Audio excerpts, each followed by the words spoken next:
Russia fired missiles worth millions to stop a drone that cost tens of thousands and still couldn't keep all of them out. That's economics with explosives.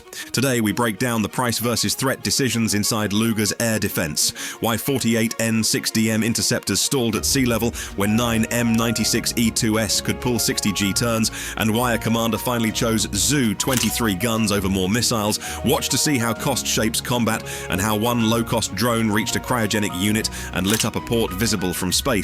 Before we move on, please take a moment to subscribe to the channel and like the video. You wanted to know how 15 low-cost drones crossed the Gulf of Finland without getting erased in the first hour. Start with what the radars missed. Operators outside Kyiv sent UJ-26 Beavers out at night, spread in a loose file, each one built from fiberglass and carbon fiber, small enough that their radar echoes looked like sea clutter.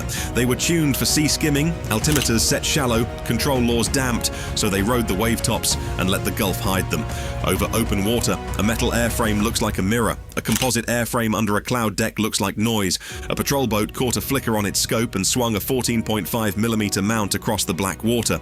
The return faded as the drone slid into a cooler patch of air. Coastal search radars struggled because the composite skin reflected only a sliver of energy, and ducting near the surface bent beams in odd ways. An Igla-S missile tore off the rail, hunted for a heat bloom, and found almost nothing but the spill of a small engine. One Igla corkscrewed into the Baltic. The crew listened more than they saw, and what they heard was the thrum of their own ship. The first big intercept came from shore. Two S-448 N6DMs lofted and arced down across the Gulf. On paper, they could reach anything in the sky. Near sea level, the air thickened and the geometry went bad. Steep dives meant the fins needed more bite, but the margin before a stall shrank in the dense wet layer. The missiles bled speed, guidance angles stacked up, and control authority faded. Both passes ended with white cones of spray and no kill, loud misses, very expensive ones, and commanders shifted tools. 9 M96E2S came next. Shorter bodies, gas dynamic thrusters for brutal course changes, even when the wings were starved.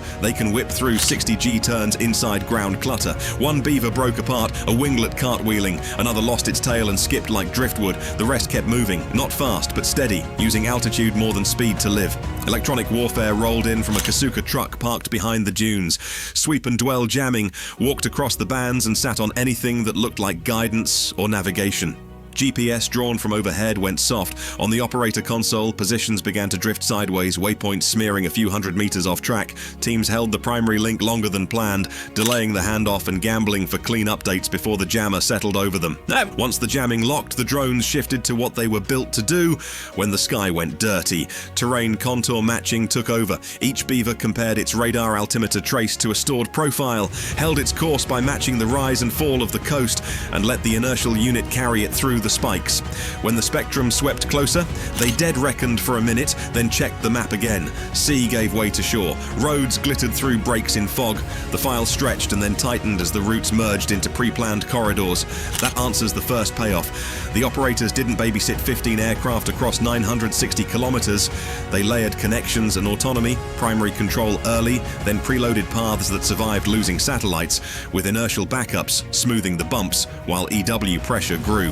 By the time the Gulf was behind them, the mission had divided into small fights at the edge of towns and river mouths. Fog slid back in, thicker over wet ground, and the defenses changed shape. Long-range missiles gave way to close-quarters guns, short-range interceptors, and thermal imagers hunting at a few hundred meters instead of 40 kilometers.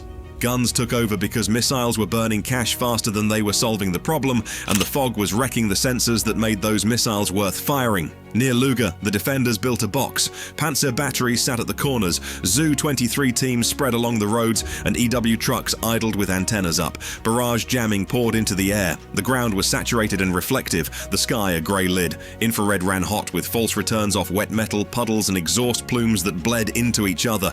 Anything beyond a few hundred meters looked like noise. The Panzer crews leaned on thermal first, then radar, then back to thermal, trying to lock a shape that would hold for more than a breath. Fog scattered heat and cut contrast down to a short bubble of clarity. At low altitude, the radar picture blinked in and out, smeared by the ground and the ducts that form along a warm layer above cold air. The drones used those gaps. They slid between buildings, tree lines, and the smooth skin of water channels that ate radar energy and returned little. Tracks formed, broke, and formed again a kilometer off. Inside the command post, the math got ugly. $2 million interceptors versus airframes that cost a fraction of that. The order went out to conserve missiles and raise the guns. Tracers stitched grids into the mist. Gun captains offset their aim on the assumption of lagging tracks and wind drift near the surface. Short bursts, then longer curtains when a return steadied long enough to justify a belt. Jamming broadened from targeted sweeps to full-spectrum flooding. Control links died or came back as static.